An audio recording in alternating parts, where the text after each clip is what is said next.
পাঁচ দল মানুষ, তারা হবে আখিরাতে ব্যর্থ। আল্লাহর সামনে গিয়ে দেখবে আমলনামা এরকম খালি, কিচ্ছু নাই। ওই পাঁচ দলের সংক্ষিপ্ত আলোচনা করে আমি আজকে শেষ করব। আপনারা নিজের নামটা সেখানে খুঁজবেন। আল্লাহ না করুক যদি পেয়ে যান, আজকে তাওবা করে বাড়ি যাবেন। কারণ তাওবা করার পরে আল্লাহ সব মাফ করে দেয়, শিরিক সহ মাফ হয়ে যায়, শিরিক সহ মাফ হয়ে যায়। শুধু পরের হক মাফ হয় না, যাদের পরের হক আছে তারা সিদ্ধান্ত নেবেন আমি এটাও কালকে দিয়ে দেব। বোনের জমি দখল করে বসে আছে, মা বাপ মরছে 7 বছর 5 বছর আগে, বোনের জমি দেয় না, এমন জালেম 2-4 জন ভাই আজকের মাহফিলও থাকতে আছে না? আছে না? হাজার হাজার মানুষ তো 2-4 জন এমন আছে। ও দোস্ত, তুমি ওয়ারিসের মেরাজ কেটেছ, আল্লাহ কবে তোমার জান্নাতের মেরাজ কাটটা নিয়ে গেছে তুমি জানোই না। قال رسول الله صلى الله عليه وسلم من قطع ميراث وارثه قطع الله ميراثه من الجنة। আমার রাসূল বলছেন যে ওয়ারিসের মিরাস কাটে, আমার আল্লাহ তার জান্নাত কেটে নিয়ে যায়। তাওবা করবেন, তাওবা। আজকে সিদ্ধান্ত নিয়ে বাড়ি যাবেন যে আমি মানুষের জমি আর রাখবো না। ফিরাই দেন, ফিরাই দেন। জাল দলিল করে বসে আছে, জাল দলিল। পরের জমি বা লাইল বাঁকা করে লাইছে, সোজা ছিল আর কি বাঁকা।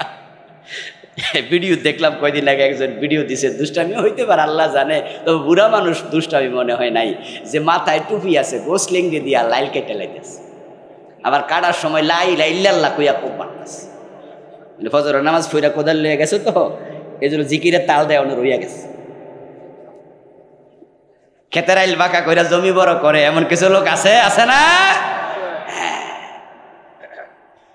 প্রিয় নবীজি সাল্লাল্লাহু আলাইহি ওয়াসাল্লাম বলেছেন, যে ব্যক্তি কারো 1 বিঘত জমিন জুলুম করে দখল করবে, সাইয়ুতাওয়াকুহু ইয়াউমাল কিয়ামাতি মিন 7 আরদিন, আল্লাহ এটাকে 7 গুণ বড় বানায়া কিয়ামতের দিন গলায় ঝুলাইয়া দেবে। এজন্য যারা মানুষের জমি টমি দখল করছেন তারা প্রতিদিন দুধ খাইবেন আধা কেজি 1 কেজি করে, বল করবেন যেন জমিটা টানতে পারেন। কারণ জমিন যদি 7 গুণ বড় হয়, এটা কি সাইডে বড় হবে, নিচে বড় হইব না? ওই দিকে তো 7 গুণ যাবে, তো কই যায় বুঝবো? ভাববেন মাটি কত মন, তো বল না হইলে টানবেন কেমনে? যে জমিটা মানুষের দখল করে গেছেন, এটা ভোগ করবে কে? ফলামাইয়া, অন্যরা।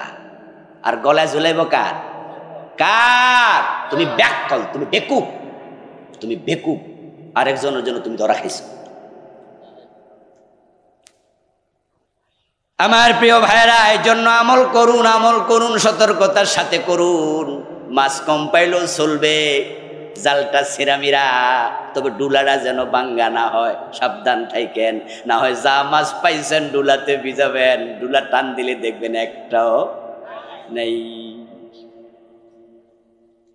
এজন্য যে সমস্ত জেলেরা মাছ ধরে, মাছ ধরা ডুলার মাঝে রাখে যেন জীবিত থাকে, একটু তাজা মাছ দাম বেশি, তারা কিন্তু এই ডুলা গলা পর্যন্ত ভিজায় রাখে, তারপরে মাছ পাইলে সারা রাত ধরে ধরে রাখে। কিন্তু যদি তলা না থাকে ডুলার, তাহলে সকালবেলা টান দিয়া দেখলো পুরা রাত ধরছে, কিন্তু একটাও নাই। অনেক আল্লাহর বান্দা কপালে কালো দাগ থাকবে, আল্লাহর কাছে গিয়ে দেখবে 1 রাকাত নামাজের সওয়াব। সাবধান। যে 5টা অপরাধে মানুষ ব্যর্থ হবে, ওই অপরাধীগুলো আল্লাহর সামনে হাজির হইয়া আল্লাহর সাথে আবার ঝগড়া লেগে যাবে। আল্লাহর সামনে যাওয়ার পর আল্লাহ যখন আমল নামা হাতে দেবেন, সে দেখবে খালি, সে আল্লাহকে বলবে, আল্লাহ আমি তো নামাজ পড়ছি, নামাজের সওয়াব কই? যাকাত দিছি, হুজুররা তো ওয়াজ করছে 1 টাকা দান করলে সওয়াব হয় কয় টাকার? কি ভাই শোনেন নাই ওয়াজ কোনোদিন? কয় টাকা?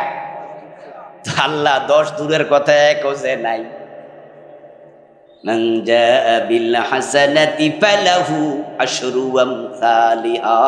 হুজুর বানায় আওয়াজ করে নাই, আল্লাহ নিজে বলছে যে একটা নেক আমল করে তার আমল নামা আমি আল্লাহ কমপক্ষে 10 গুণ বাড়াইয়া দেই। তো আল্লাহ আমার গুলা কই? আল্লাহ তখন বলবো, বেটা তুই তো আমল করছো, কথা ঠিক, কিন্তু তুই তো শিরিক করছো। আর যে শিরক করে আমি তার কোনো আমল আর নেই না। আচ্ছা, আপনাদের এই পাশে কোনো বাজার টাজার আছে না? কি নাম? গাটকুড়ি। আচ্ছা, গাটকুড়ি বাজার বা কাপাসিয়া বাজার যেটা ধরেন, হিন্দু দোকানদার আছে না কিছু? আচ্ছা, ওদের দোকানে যদি ভিক্ষুক ঢোকে তারা কি ভিক্ষা দেয় না? ধরেন একজন ভিক্ষুক গেল, হিন্দু মিয়া 10টা টাকা দিল, তার আমল নামায় সওয়াব হইছে মোট কয় টাকার? হ্যাঁ, বুঝেন, কিন্তু বুঝে শুনে আমল করেন। হিন্দু মিয়া তার 10 টাকা দিল, কথা ছিল 1 টাকা 10 টাকা, 10 টাকা 100 টাকা। আল্লাহ তো বলছে যে একটা আমল করবে আমি কয় গুণ দেব? ফালাহু আশরু আমসাল, 10 গুণ। আল্লাহ তো মিথ্যা বলে না, আল্লাহর কথা চূড়ান্ত সত্য। কিন্তু হিন্দু মিয়া তো 10 টাকা দিল, তার আমল নামা তো 1 টাকায় ঢুকলো না, কোনো সওয়াবই তো নাই হিন্দু মিয়া। কারণ সে মুমিন না মুশরিক? যে শিরিক করে তার আমল নামা কোনো সওয়াব যোগ হবে না, কারণ শিরিক করলে ঈমানই তো থাকে না। যার ঈমান নাই তার আমলের কোনো দামও নাই। মাদার তেরেসার নাম শুনেছেন? কর্মজীবনে খুবই ভালো মহিলা ছিলেন, বিয়েটাও করেন নাই, বাড়ি ছিল ইউরোপে, থাকতেন তিনি ইন্ডিয়াতে, ভারতে। শত শত ইয়াতিমখানা বানাইছে পুরা জীবনে, হাজার হাজার ইয়াতিম পালছে।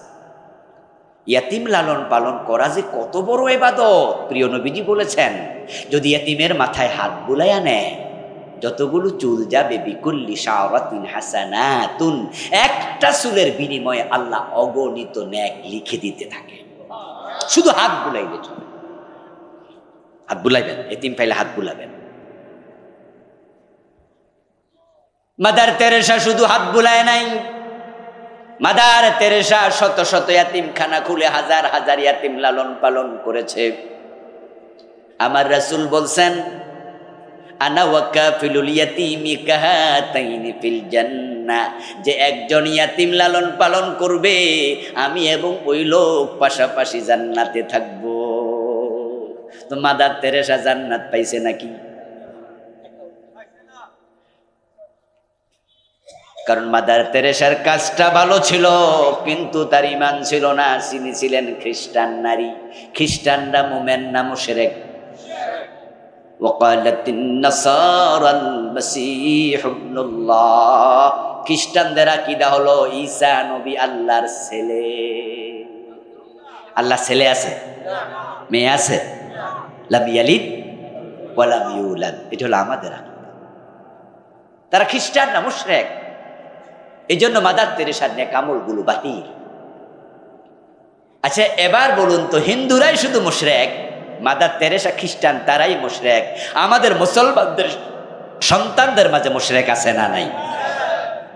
আছে। আমার এখানে বসে আছেন অনেকে, ঠিক আজকের মাহফিলে বসে আছেন, আপনি মুশরিক, আপনি জানেনই না আপনি মুশরিক। মুশরিক কে? শিরিক করে যে শিরক করে সে মুশরিক। শিরক কি? আল্লাহর জন্য যাহা খাস নির্ধারিত, ওটাতে অন্যকে শামিল করার নামই হলো শিরক। এটা যেই করবে সেই মুশরিক, যেই করবে।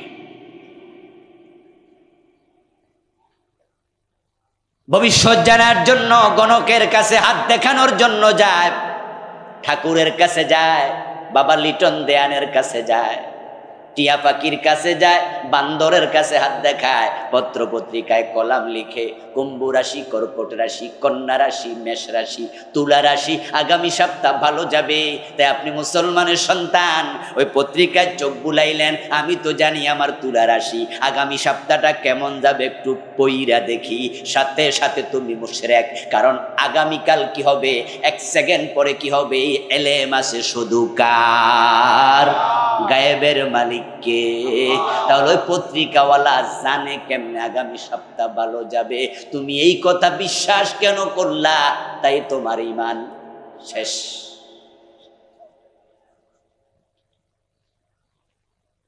আমাদের দেশের লোকেরা আল্লাহ গায়েব জানে, শুধু আল্লাহ জানে, এই কথার সাথে অনেকে পেছ লাগাইয়া দিছে।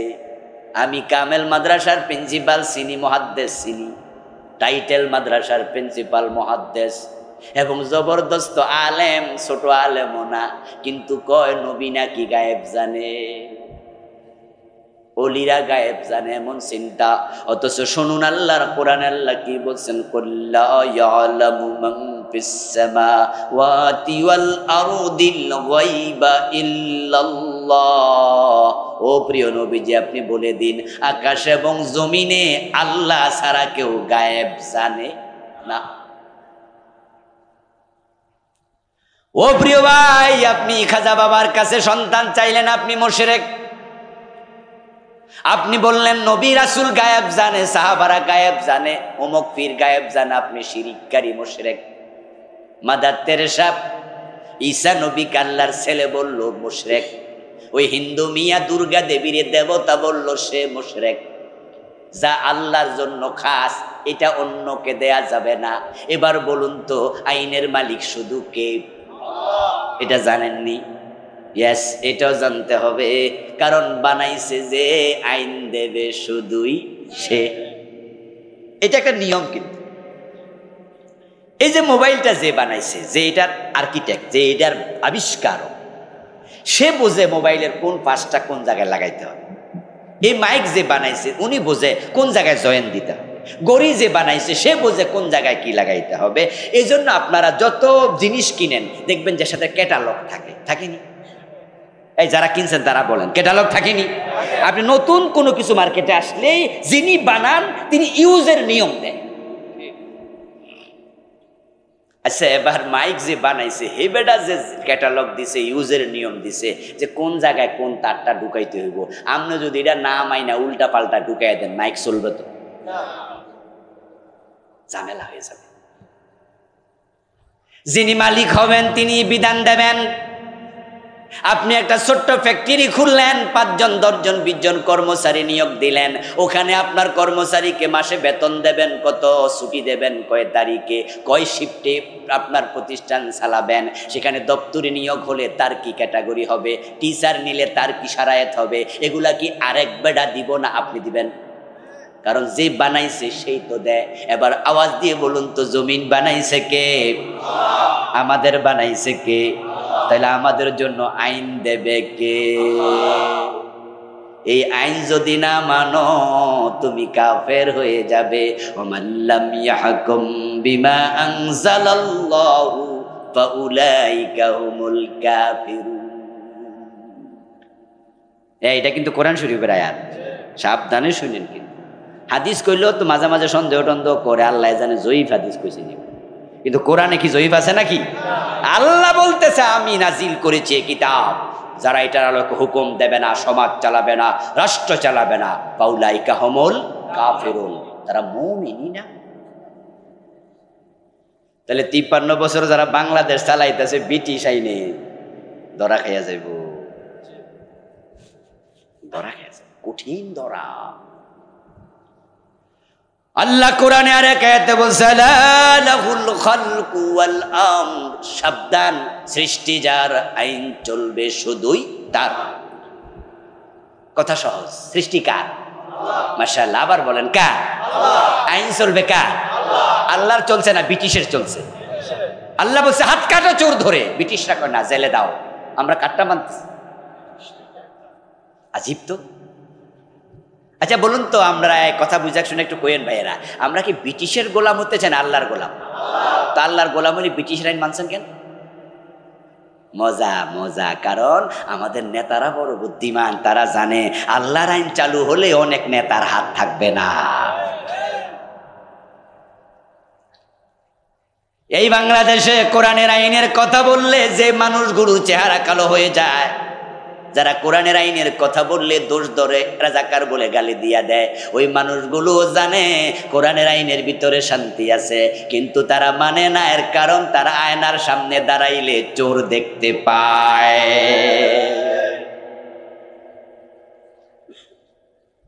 সাটার দল, সুরের দল তো ওরা। বঙ্গবন্ধু অনেক স্বপ্ন নিয়ে দেশটা স্বাধীন করছেন। উনি বলছিলেন এবারের সংগ্রাম স্বাধীনতার সংগ্রাম, মুক্তির সংগ্রাম। এই কথা যখন বলে তখন কিন্তু দেশটা বাংলাদেশ ছিল না, পাকিস্তানি ছিল। পরে স্বাধীন হয়েছে। 7ই মার্চে কি স্বাধীন হয়ে গেছিল নাকি? এরপরে 26 মার্চে না মারামারি শুরু হইল, 16 ডিসেম্বর যে দেশ স্বাধীন। 7ই মার্চের ভাষণে বলছে এবারের সংগ্রাম স্বাধীনতার সংগ্রাম, মুক্তির সংগ্রাম। কিসের মুক্তি? অর্থনৈতিক মুক্তি। কিন্তু উনি যখন দেশটা স্বাধীন করলেন কয়েক বছর পরেই আফসোস করে বললেন, পাবলিক পাইছে স্বর্ণের গনি, আমি পাইছি। বলেছেন যে আমার ডানে চোর, বামে চোর, সামনে চোর, পিছনে চোর। আচ্ছা আপনারা এবার আওয়াজ দিয়ে বলেন তো, ওই সময় কি বিএনপি ছিল? জাতীয় পার্টি ছিল? ইসলামী দলগুলো কাজ করতেছিল? সব ইসলামী দল স্থগিত ছিল। বিএনপির জন্ম হয়নি, জাতীয় পার্টির জন্ম হয়নি। বঙ্গবন্ধু যখন বলেছেন ডানে চোর, বামে চোর, সামনে চোর, পিছনে চোর, তখন দল ছিল শুধু একটাই। তাহলে ওই দলের চোর এগুলা কইছে কেডা? আমরা কইছি? তো আল্লাহর আইনের কথা শুনলে তাদের চেহারা কেন কালো হবে না? রাজাকার বলে, আলবদর বলে ফাঁসি কেন দেবে না? কারণ তারা জানে ইসলাম আসলে এই জালেমগুলোর হাত কেটে দেয়া হবে। দেশটার টাকা মেরে তারাই কানাডায় বেগম পাড়া তৈরি করেছে, দেশটাকে ফতুর বানিয়ে দিয়েছে। এই চোরগুলো আর চোর নাই, এক একটা ডাকাত হয়ে গেছে। তিনি বলেছেন তার বাড়ির ফিয়ন কয় কোটি টাকার মালিক? এই যে সবাই জানে দেখি, উনি বলছে আমার বাড়ির ফিয়ন 400 কোটি টাকার মালিক, হেলিকপ্টার ছাড়া চলে। তা আমি বলি, পিয়ন যদি 400 কোটি টাকার মালিক হয়, অফিসার কত কোটি টাকার মালিক? ব্যাংকের অবস্থা বড় খারাপ। 5 লাখ টাকা একসাথে অনেক ব্যাংক এখন দিতে পারে না। গিয়ে দেখবেন যাদের টাকা আছে। এই কয়দিন আগে আমিও ফিরে আসছি, দিতে পারেনি। আজকে এক ভাই বললো 40,000 টাকা ওনাকে দেয়নি, বলছে পরে আসেন। দেশের হাজার হাজার কোটি টাকা নিয়ে গেছে চুরি করে। ও প্রিয় ভাই, আল্লাহ বলছে সৃষ্টি যার, আইন চলবে শুধুই তার। আমার আল্লাহ বলে হাত কাটো। ব্রিটিশরা বলছে জেলে দাও। তোমরা জেলেরটা পয়সা নিছো কেন? কারণ জানো জেলে গেলে অনেক পয়সাওয়ালা জেলখানায় জামাই আদরে থাকে, আর জেলখানা থেকে বেরিয়ে যাবে, যে কয়দিন থাকে আরামে থাকবে। মানুষের বানানো আইন আর মাকড়সার জাল একরকম। মাকড়সা যখন জাল বানায় তখন সে মনে মনে ভাবে এখান দিয়ে কেউ পার হতে পারবে না, যেই পার হবে ধরা খাবে, আর আমি পাশে বসে বসে টুকটুক করে খেতে থাকবো। ঠিকই তার জালে ধরা পড়ে মশা এবং মাছি, টিকটিকি ধরা পড়ে না। টিকটিকি দৌড় মারলে জালে খুঁজে পাওয়া যায় না। মানুষের বানানো আইন দিয়ে গরিবের ছেলেদেরকে ধরা যায়, ছোট ছোট মাস্তান সিটারকে ধরা যায়, ছাগল চোর, গরু চোরকে ধরা যায়, যারা হাজার হাজার কোটি টাকা চুরি করে। এই আইন দিয়ে তাদেরকে ধরা যায় না। তারা জেলে গেলেও পরে আবার মন্ত্রী হয়ে যায়, আবার ফিরে এসে এমপি হয়ে যায়। আল্লাহ বললেন আমার জমিন, আমার আইন চলবে। তা আল্লাহর আইনের সাথে ব্রিটিশ আইন ঢুকাইলেন। যারা ব্রিটিশ আইন মানে তারা কি আল্লাহর গোলাম না ব্রিটিশদের গোলাম? তা আপনারা যারা এতদিন পর্যন্ত ওদের পক্ষে ছিলেন, কোরআনের পক্ষে ভোট দেন নাই, আপনিও ব্রিটিশের গোলামই ছিলেন। এই জন্য আল্লাহ জান্নাতে দেওয়ার সময় আল্লাহর গোলামদেরকে আলাদা করবে। আল্লাহ খুব চালাক। ওই যে আপনি টুপি মাথায় দিয়েছেন, দাড়ি মুখে রাখছেন, পাঞ্জাবি গা দিয়ে আল্লাহর গোলাম ভাবতেছেন, আল্লাহ বলবে চলবে না সব। তোমার ধ্যান ধারণায় ব্রিটিশের গোলামি ছিল কিনা? এজন্য জান্নাতে দেওয়ার আগে আল্লাহ তাআলা বলবেন ফাদখুলি ফি ইবাদি ওয়াদখুলি জান্নাতি। আসেনি আয়াত?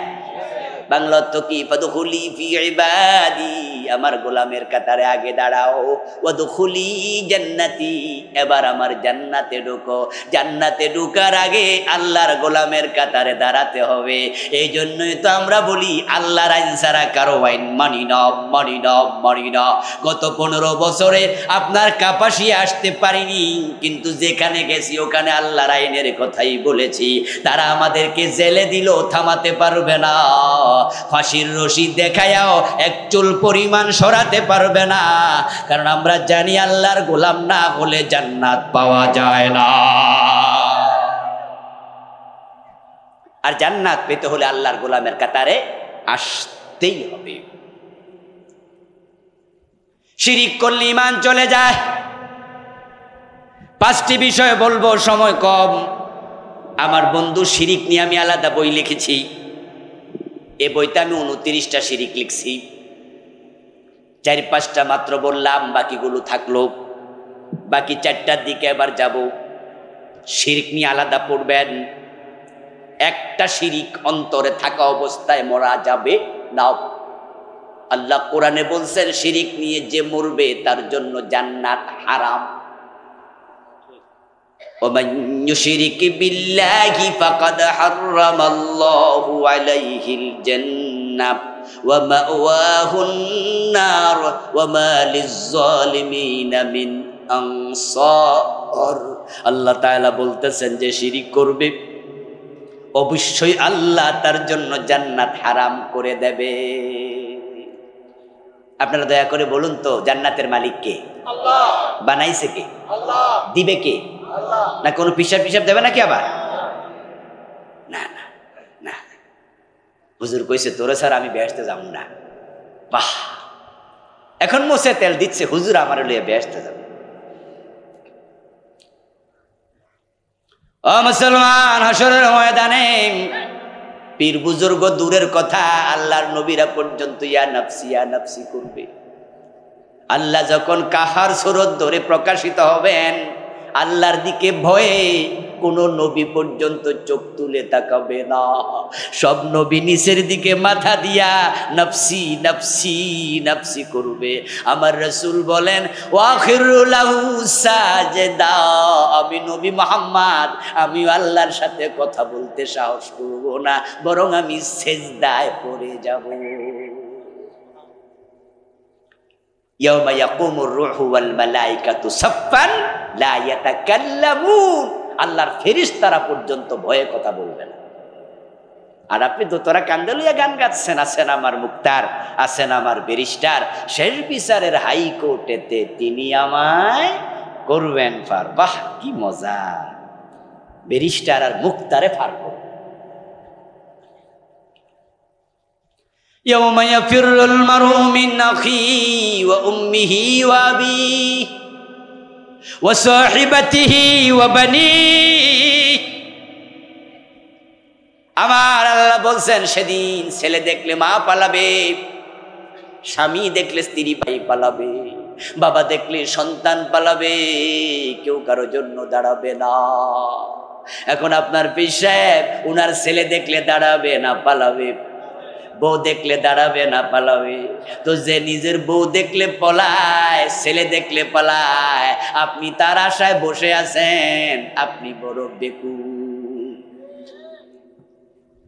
বরং সেদিন আপনার পিসাবে বাইনুকুলার দিয়েও খুঁজে পাবেন না, টর্চ লাইট দিয়েও পাবেন, ও বেটা দৌড়ুর উপর থাকবে।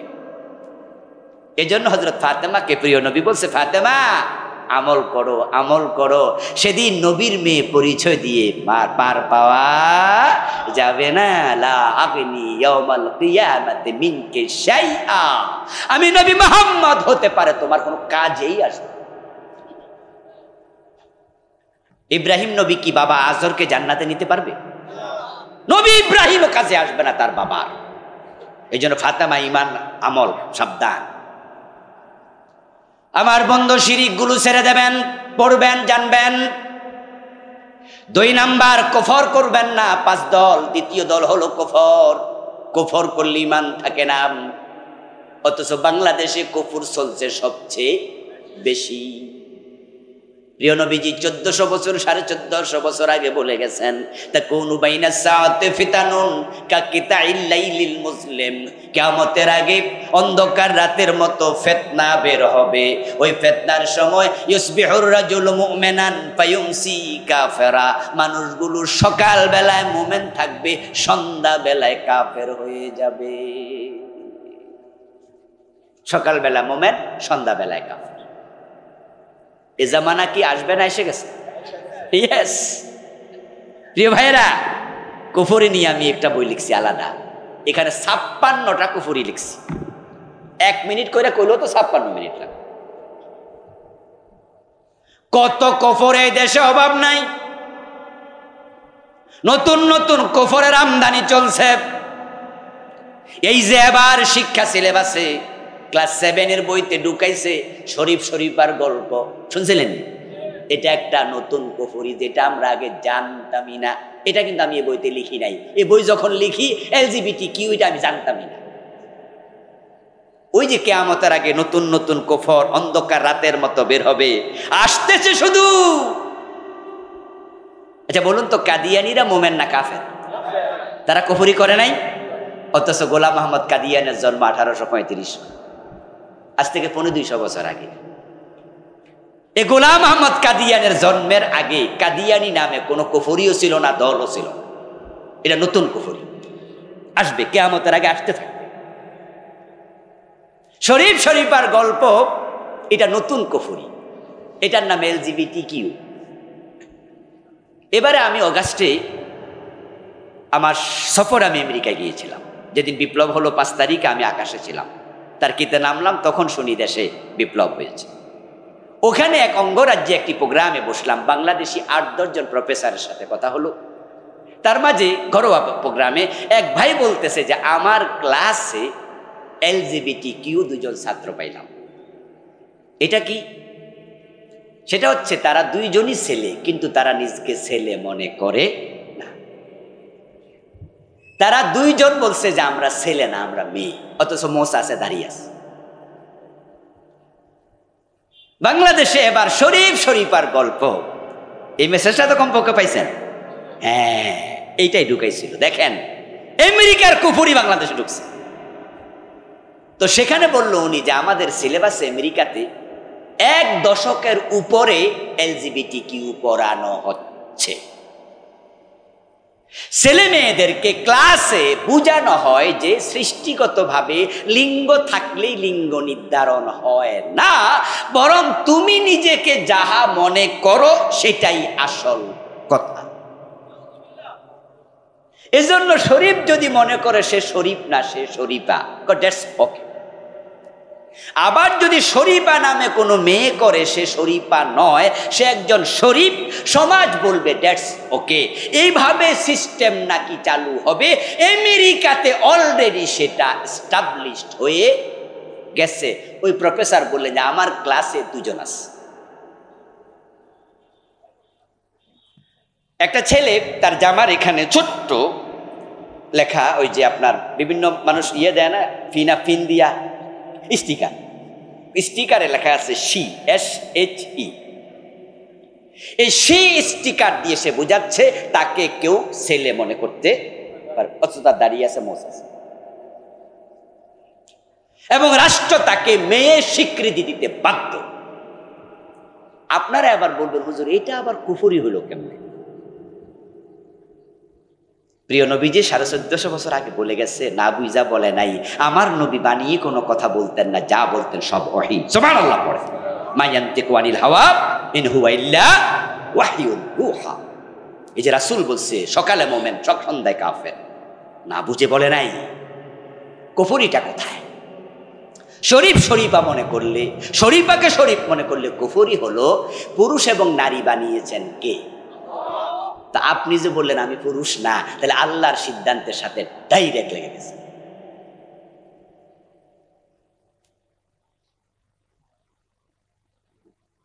وبث منهما رجالا كثيرا ونساء। আদম বানাইছে কে? হাওয়া বানাইছে কে? আদম হাওয়া কি এক জাত না আলাদা? খালাকা মিনহা যাওজাহা। আল্লাহ আদম থেকে তোমাদেরকে বানাইছে, আবার আদম থেকে হাওয়াকে বানাইছে। আদম হাওয়া থেকে পুরুষ নারী আলাদা করে দিয়েছে। পুরুষ একটা জাত, নারী একটা জাত। পুরুষের জন্য আলাদা অংশ, নারীর জন্য আলাদা অংশ। পুরুষের জন্য আলাদা বিধান, নারীর জন্য আলাদা বিধান। পুরুষের পর্দা, নারীর পর্দা এক না ভিন্ন? তো আপনি যদি বলেন তুমি পুরুষ না নারী, এটা তোমার ব্যাপার, তাহলে শরীয়তের কাঠামো ধ্বংস হয়ে যাবে। আল্লাহর দেয়া বিধান শেষ। দেখছেন যে 2024-এর বইতে ঢুকাইছে কুফরি। আপনি মনে করবেন না যারা আল্লাহকে মানে না শুধু তারাই বুঝি কাফের। কাদিয়ানিকে আল্লাহকে মানে না, নামাজ পড়ে না, রোজা রাখে না, তাদের দাড়ি টুপি নাই, তো কাদিয়ানি কেন কাফের? কারণ তারা আল্লাহর কোরআনের একটা বিধান মানে না। কাফের হওয়ার জন্য পুরা কোরআন অস্বীকার করতে হয় না, একটা অস্বীকার করলেই এনাফ। আমাদের এবারের আন্দোলনে এক পুলিশের সন্তানকে 5টা গুলি করছে।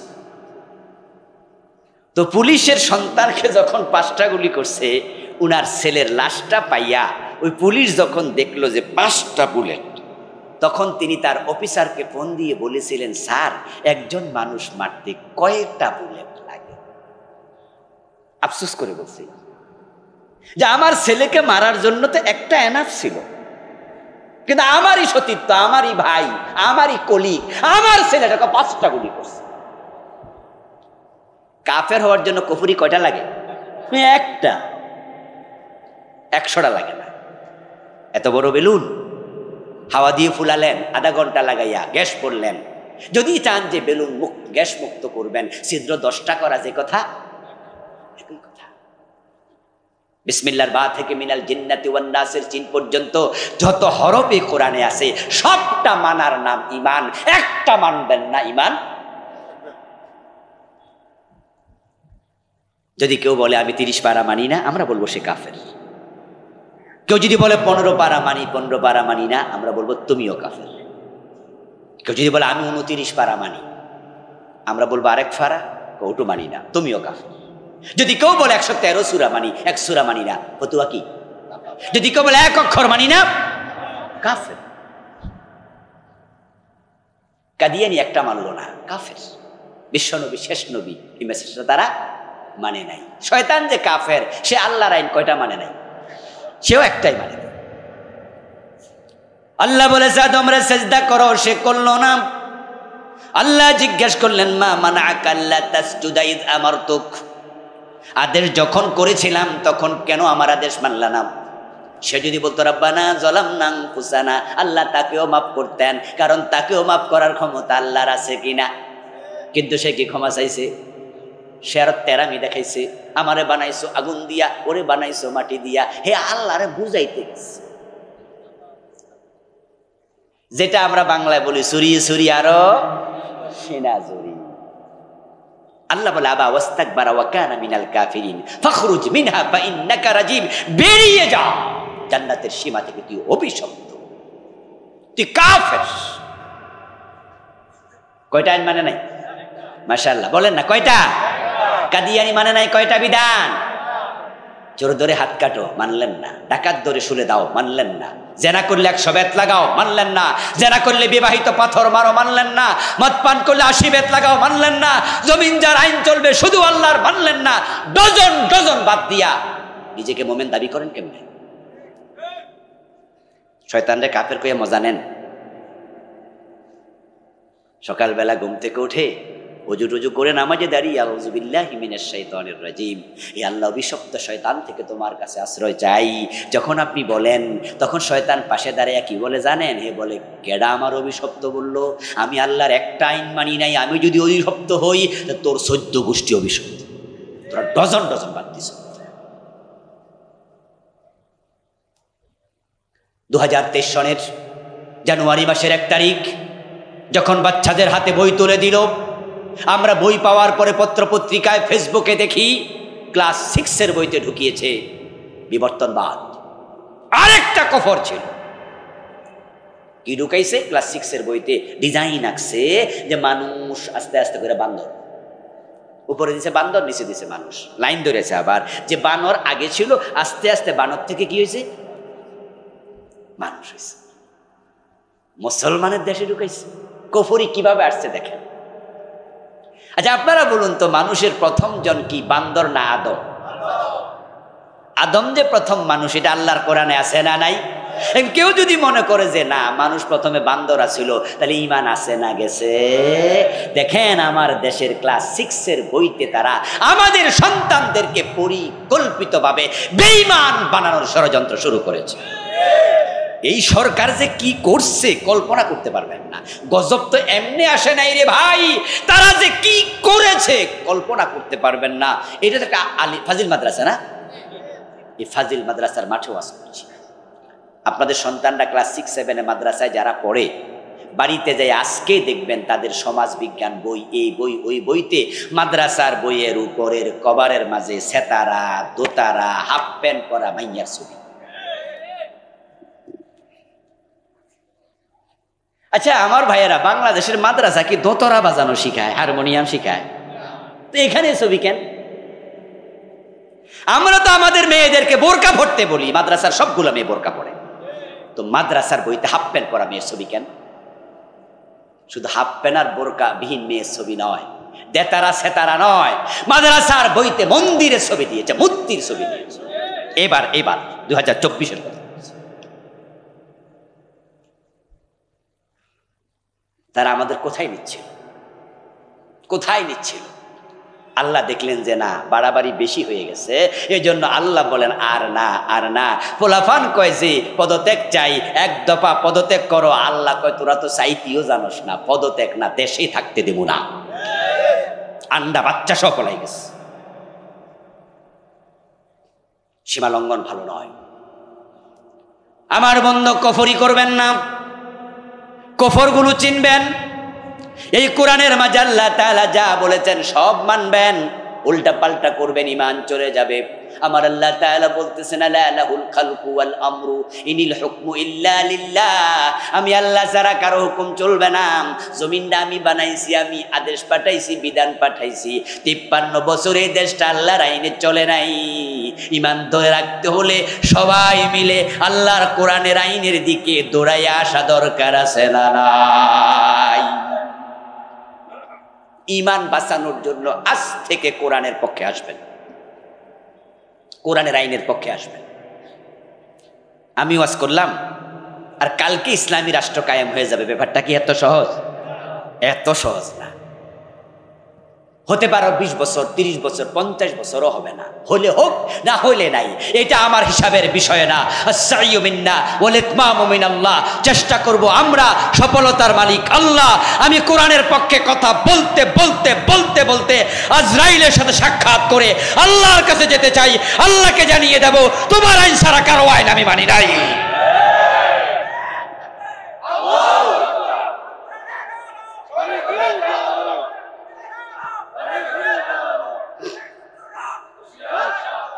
আমার প্রিয় ভাইয়েরা, জান্নাত যদি পেতে চান কুফরি শিরক বাদ দেন,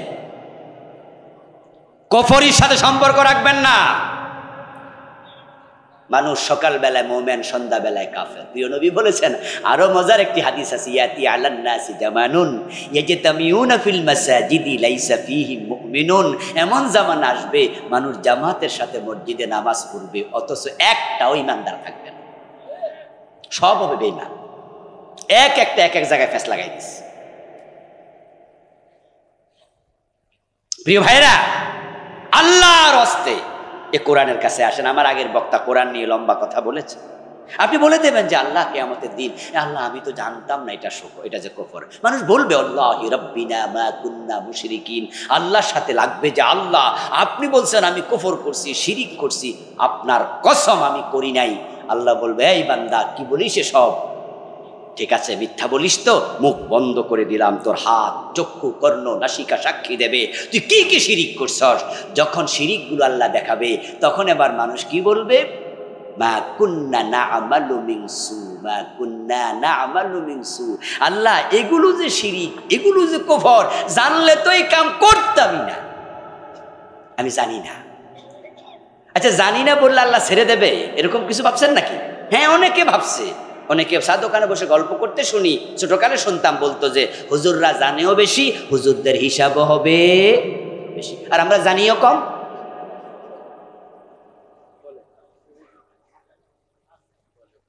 আচ্ছা, না জেনে বিষ খাইলে অসুবিধা আছে কিনা? আপনি জানেন না এই পেয়ালায় বিষ আছে, ভাবছিলেন শরবত, শরবত মনে করে বিষ খাইছেন, অসুবিধা আছে কিনা? আপনি জানি না বলবেন। আল্লাহ যদি প্রশ্ন করে কেন জানলা না, জানা কি নফল না ফরজ? এলেম অর্জন করা নফল না ফরজ? আল্লাহ বলবে কেন জানলা না? বিয়ে করতে জানলাম, বাচ্চা কাচ্চার বাবা হতে জানলাম, গাদা গাদা বই পড়ে ডাক্তার, ব্যারিস্টার, ইঞ্জিনিয়ার, প্রফেসর হতে জানলা, জায়গা জমিন কিনে ধনী মানুষ হতে জানলা, রাজনীতি করে নেতা হতে জানলা, কি জানো না সব জানলা। কোন কাজ করলে ঈমান চলে যায় আসলটাই তুমি জানলা না। তোমার মতো বান্দার সাথে আমি আল্লাহর কোনো সম্পর্ক দরকার নেই। ফেরেশতাকে বলবে খুযুহু ফাগুল্লুহু সুম্মাল জাহিমা সাল্লুহু, তারা ধর জাহান্নামের মাঝখানে ফেলে দেবে। এই জন্য কফরগুলো চিনবেন। 56টা লিখেছি আমি, পড়বেন। বইগুলো আজকে স্টেজে পাবেন, নিবেন। বিভিন্ন রাইটার আছে লিখেছে, পড়বেন। 3 নাম্বার নিফাক।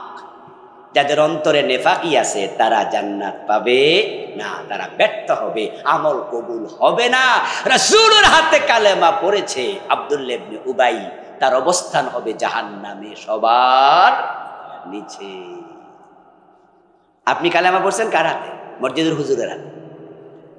আর আব্দুল্লাহ ইবনে উবাই পড়েছে নবী মুহাম্মদুর রাসূলুল্লাহ সাল্লাল্লাহু আলাইহি ওয়াসাল্লামের মতো মহানবীর হাতে। কিন্তু লাভ নাই, কারণ তার কলবের মাঝে ঈমান ছিল না। নিফাক কোন কোন কাজ, এগুলো জানবেন, এগুলো শিখবেন। আমাদের দেশের লোকেরা নিফাক জানে 4টা। কথা বললে মিথ্যা বলা, আমানত রাখলে খেয়ানত করা, ওয়াদা করলে খেলাপ করা, ঝগড়া করলে গালি দেয়া। এই হাদিসটা শিখেছে। এই বইটা আমি নিফাক লিখেছি 28টা, বাকি 24টার খবর কি? এলেম নাই, শিখেননি। না শিখার কারণে নিজের অজান্তে মুনাফিক হয়ে বসে আছেন। আল্লাহর কাছে গিয়ে দেখবেন একটা আমলও পৌঁছেনি। যে 4টার কথা বললাম না, এগুলো নেফাকে আমলি। এগুলো থাকলে আমল কবুল বন্ধ হয় না, এগুলো তো খাতরা হয়, ভুল হয়। যেমন মিথ্যা কথা 2-4টা আমরাও তো বলে ফেলেছি। জীবনে কোনোদিন মিথ্যা কথা বলেন নাই এমন কয়জন এখানে আছেন? তাই বলে কি আপনি মুনাফিক হয়ে গেছেন? এটা নেফাকে আমলি, গুনাহ হয়, কবিরা গুনাহ। কিন্তু কিছু নেফাক আছে যেগুলো করলে ঈমানই থাকে না। إذا أنزلت سورة محكمة وذكر فيها القتال رأيت الذين في قلوبهم مرض ينظرون إليك نظر المغشي عليه من الموت। কোন নেফাক করলে ঈমান থাকে না? একটা আয়াত পড়ে ব্যাখ্যা করি, বাকিগুলো আর বলবো না আজকে। আমার দোস্ত রাসূলকে আল্লাহ বলো, ও আমার নবী, যখন আপনার কাছে কোরআনের নতুন কোনো আয়াত আসে আর সেখানে লড়াইয়ের কথা, কেতালের কথা, জেহাদের কথা উল্লেখ থাকে, আপনার সামনে উপস্থিত লোকদের মাঝে জেহাদের কথা শুনলে দেখবেন কারো কারো চেহারা কালো হয়ে গেছে, বুঝবেন তার কলবে নেফাক ঢুকেছে। জেহাদের কথা শুনলে মজা লাগে না, জঙ্গিবাদের গন্ধ খোঁজে এমন মুসলমান আছে কিনা? আছে। হ্যাঁ, গত 15 বছরে জেহাদের পক্ষে কথা বলা যত রিস্ক ছিল, বরং জেহাদের পক্ষে কথা বললে কাউন্টার টেরোরিজম ধরে নিয়ে গেছে। 4 নাম্বার হলো হারাম খাইলে ইবাদত কবুল হবে না। সংক্ষেপে কিছু বলে ফেলেছি। সুদ খাবেন না, ঘুষ খাবেন না, ওজনে কম দেবেন না, মালে বেজাল দেবেন না, মানুষ ঠকাবেন না, কম খাবেন, হারাম খাবেন না। হারাম খাইলে ইবাদত কবুল হয় না। আমার রাসূল বলেছেন, কাবার যাইয়া 2 হাত তুলে চিৎকার দিয়া ইয়া রব্বি করতেছে, ভাবতেছে এখানে দোয়া কবুল হয়, অথচ মাতামুহু হারামুন ওয়া মাশরাবুহু হারামুন ওয়া মালবাসুহু হারামুন ওয়া গুযিয়া বিল হারাম ফান্না ইউস্তাজাবু লিযালিকা।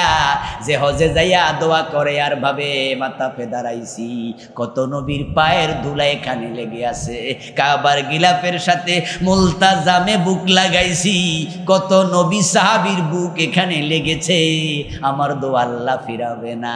অথচ তার পেটে হারাম, তার রক্তে হারাম, তার গায়ে হারাম, জামায় হারাম। যে হারাম খায় তার দোয়া আল্লাহ কবুল করেন না।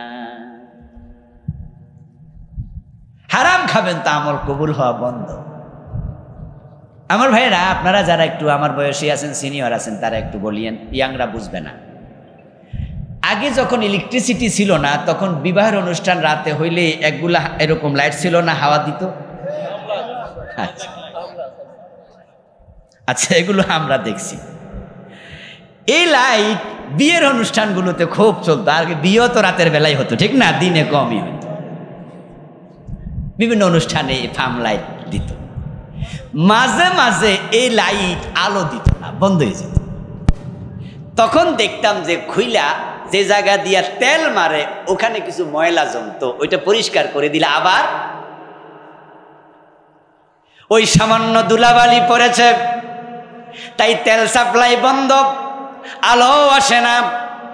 ও দোস্ত, তুমি হারাম খাইছ, তোমার আমল সাপ্লাই বন্ধ, কবুল হবে না। হারাম ময়লার মতো। এই দোস্ত, আল্লাহর জান্নাত চাও, আজকে সিদ্ধান্ত নেও হারামের সাথে আর কোনো কম্প্রোমাইজ হবে না। কম খাবেন, কম। হালাল ভাবে আসলে ওসমান গনির মতো ধনী হয়ে যাবেন। যদি হালাল ভাবে না আসে, আবু হুরায়রার মতো না খাইয়া মসজিদের বারান্দায় 3 দিন পড়ে থাকবেন। ওসমান ছিল ধনী মানুষ, হালাল ভাবে আল্লাহ টাকা দিচ্ছে। আবু হুরায়রা গরিব মানুষ, 3 দিন না খাইয়া শুয়ে আছে। আবু হুরায়রা বলছে সহিহ বুখারীর হাদিস, যে আমি এমন ক্ষুধার্ত যে আমাকে কেউ খাবারও দেয় না, আমি মসজিদের বারান্দায় ঘুমাই। 3 দিন চলে গেছে। এক পর্যায়ে ভাবলাম যে কিছু লোকের একটু সালাম কালাম দেই। পথে বসলাম, বসে শুধু সালাম দেই। রাসূল সামনে পড়লো, সালাম তিনি নিলেন, আমার ক্ষীণ শব্দ বুঝলেন, কিন্তু বললেন না আবু হুরায়রা বাড়ি চলো। বুঝলাম যে রাসূলের বাড়িতে হয়তো খাবার নাই। আবু বকরকে সালাম দিলাম, তাও তিনি চলে গেলেন জবাব দিয়ে, তিনিও নিলেন না। ওমরকে দিলাম, তিনিও চলে গেলেন, নিলেন না। কিছুক্ষণ পর রাসূল আবু হুরায়রার কাছে লোক পাঠাইছে, আবু হুরায়রাকে ডাকো। আমি গিয়ে দেখি রাসূলের রুমের মাঝে, ওনার টেবিলের মাঝে 1 পেয়ালা দুধ দেখা যায়। সুবহানাল্লাহ পড়ে। আমি তখন বুঝছি কেউ না কেউ দুধ হাদিয়া পাঠাইছে। আর প্রিয় নবীজি আমি যে না খাইয়া আছি বুঝছে তো, চেহারা পেয়ারা দেখে, আওয়াজ দেখে বুঝছে, এই জন্য দুধ খাইতে আমারে ডাকছে। আমি তো খুশি যে এখন দুধ খাবো। কিন্তু রাসূল কি করছে জানেন? আমারে ডাইকা নিয়ে বলতেছে, আবু হুরায়রা 1 পেয়ালা দুধ হাদিয়া এসেছে, আহলে সুফার সবাইরে দাওয়াত দাও। আমার মনটা খারাপ হয়ে গেল। দুধ কয় পেয়ালা? মানুষ সেখানে 70 জনের বেশি। তখন বুঝলাম যে 1 ফোঁটাও। তা আমি গেলাম, সবাইরে গিয়ে বললাম, এই ভাইয়েরা, আহলে সুফার বাসিন্দারা, রাসূলুল্লাহর কাছে 1 পেয়ালা দুধ এসেছে, রাসূল আপনাদেরকে দাওয়াত দিয়েছেন। আমি মনে মনে ভাবছিলাম এরকম যে এইটা শুনে অনেকে বলবো, দূর মিয়া তুমি খাইলাও তো, 1 পেয়ালা দুধ আমরা 70 জন। কই জি না, সবাই উঠে গেছে, কারণ সবাই তো না খাইয়া থাকে। আল্লাহর হাবিবের কাছে যাওয়ার পর, সহিহ বুখারীর riwayat শোনাচ্ছি, আল্লাহর হাবিবের কাছে যাওয়ার পর রাসূলুল্লাহ বলেন, আবু হুরায়রা ওই পেয়ালার দুধ তুমি বন্টন করো। আমার মনটা আরো খারাপ হয়ে গেল, কারণ সবাইরে যদি দেই পরে তো পামই না। আমার মনটা আরো খারাপ হয়ে গেল। কিন্তু আমি পেয়ালা হাতে নিয়া সাহাবীদের কাছে গেলাম, যাকে দেই সে পেট পুরে খায়, পেয়ালার দুধ শেষই হয় না। সুবহানাল্লাহ পড়েন। আমার নতুন একটি বই আসছে, আশা করছি কালকে পেয়ে যাব। যেমন ছিলেন প্রিয় রাসূল সাল্লাল্লাহু আলাইহি সাল্লাম এই নামে, সেখানে রাসূলুল্লাহর অনেকগুলো মুজিজা আমি লিখেছি, এই হাদিসটাও আমি এনেছি। চমৎকার কিছু আলোচনা দিলাম। একজনকে পেট পুরে খেলো, পরের জন পেট পুরে খেলো, যা ছিল সবাই খেলো, সবাই পেট পুরা শেষ। এবার রাসূলুল্লাহ আমার দিকে তাকিয়ে মুস্কি হাসি দিয়েছেন, কারণ উনিও তো বুঝছে যে আমি শুরুতে কি ভাবছিলাম, এখন হইছে কি। আল্লাহর হাবিব মুস্কি হেসে সাল্লাম বলেন, তাহলে এবার আমারে দাও। এবার আমি রাসূলুল্লাহকে দিলাম, বাকিটুকু তিনি খেয়ে নিলেন। সুবহানাল্লাহ পড়ে। তাকে হালাল ভাবে আসবো, ওসমানের মতো ধনী হবেন, হারাম ভাবে কামাইবেন না, আবু হুরায়রার মতো না খেয়ে থাকবেন। এটাই হলো ইসলামের শিক্ষা। আল্লাহ को खुशी रखो मगर शैतान को बेजार ना करो, এটা চলবে না। আল্লাহ খুশি থাক, শয়তানও বেজার না হোক। সিনেমা হলেরও মালিক, মসজিদেরও সভাপতি, এত সোজা? 2 দিকে হাত রাখে, 2 দিকে। চুরি করে কোরবানি দিয়া হুজুর রাইসা মাসলা জিগায়, হুজুর চুরি করে কোরবানি দিলি কি কি হয় কন্ত? হুজুর কয় সর বেটা, মাসলার পাস না। এই চুরি করে মানুষ কোরবানি দেয়, হুজুর আপনি কইবেন না, আমিও বুঝি চুরি করলে গুনাহ হয়, কোরবান দিলে সওয়াব হয়, গুনাহ সওয়াব গুনাহ আর সওয়াব কাটাকাটি, মাঝখান দিয়ে গোস্ত ফিরি। এত বুদ্ধি, কত বুদ্ধি লিয়ে বালিশের তলায় ঘুমাও না উপরে ঘুমাও, হারাম খায়া নামাজ পড়ে রোজা রাখে, অবুদ্ধি। এত বুদ্ধি আপনার, আমল কবুল হওয়া বন্ধ, ওই যে ফার্ম লাইটের আলো বন্ধ। 5 নাম্বার হলো যারা বেদাত করে তাদের আমল কবুল হবে না। আজকে আর বেদাত নিয়ে কথা বলবো না, এ নিয়ে একটা বই আমার আছে, এখানে দেখতেছি না। আমি বাংলাদেশে চলমান 38টা বেদাত লিখেছি, 38টা লিখেছি। ইল্লাল্লাহ জিকির এ দেশে আসেনি? কইলে তো রাগ করবো, খুব এবার আমরা গায়ে পড়তেছে। শোনেন, প্রিয় নবীজি যা করেন নাই ইবাদত হিসাবে সেটা করা যাবে না। আমার রাসূল ঈদ মিলাদুন নবী পালন করেন নাই, তিনি ঈদ করছে 2টা, ঈদুল ফিতর, ঈদুল আজহা। আর আপনি বানাইলেন নতুন একটা, এটার নামই বেদাত। মান হাদাসা ফি আমরিনা হাযা মা লাইসা মিনহু ফাহুয়া রাদ্দুন, যা আমার ধর্মে নাই সেটা করলে বেদাত, এটা বাদ, এটা করো না, ইবাদত কবুল বন্ধ। মান হাদাসা হাদাসা আও আওয়া মুহদাসা ফাআলাইহি লানাতুল্লাহি ওয়াল মালাইকাতি ওয়ান নাসি আজমাইন। বেদাত বানাবা, বেদাতকে প্রমোট করবা, তোমার উপর আল্লাহর লানত, ফেরেশতার লানত, বিশ্ব মানবতার। রাসূল বলেন আফজালুজ যিকরি লা ইলাহা ইল্লাল্লাহ। কালেমা যখন পড়েন তখন ঈমান আনেন, কি পড়েন? লা ইলাহা ইল্লাল্লাহ। আযান যখন দেন আশহাদু আল্লা ইলাহা ইল্লাল্লাহ। জিকির করার সময় মাজা বাইঙ্গা দিলেন ইল্লাল্লাহ, পাইলেন তা? আল্লাহর হাবিব সাল্লাল্লাহু আলাইহি সাল্লাম নিজের জীবনে ইল্লাল্লাহ একদিনও জিকির করেছেন, একটা হাদিস নেই।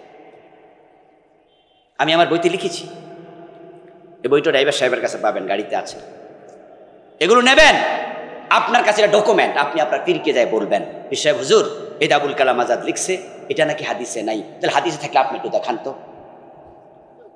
উনি বলবে যে না রাসূল করে নাই, তবে অসুবিধা নাই। এই বলেন কি, যেটা রাসূল করে নাই, সাহাবারা করে নাই, সেটা কি ইসলাম হতে পারে? আপনি বলবেন যে হুজুর ঈদ মিলাদুন নবী একটা না হয় আমরা করি, একটা নতুন ঈদ বানাইছি, অসুবিধা কি? আগের 2টা তো আর বাদ দেই নেই। আমি আপনাকে বলবো অসুবিধা আছে দোস্ত। অসুবিধাটা হচ্ছে এরকম যে আপনি বললেন যে আমি 2টা বানাইছি, উনি বললো আমি 5টা বানাইছি, উনি 3টা বানাইছে। এরকম যদি বানাইতে থাকেন 100 বছর পরে ইসলাম আসল কোনটা নকল কোনটা বুঝাই যাবে না।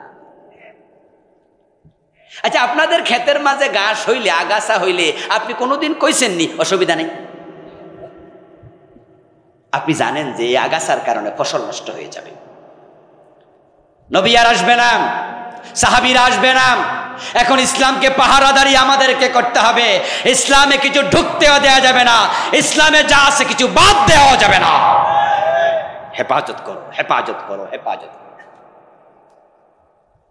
আসুন আমরা কুফর, শিরক, নিফাক, হারাম, বিদআত পরিত্যাগ করি। আল্লাহ তৌফিক দান করুন, বলি আমিন।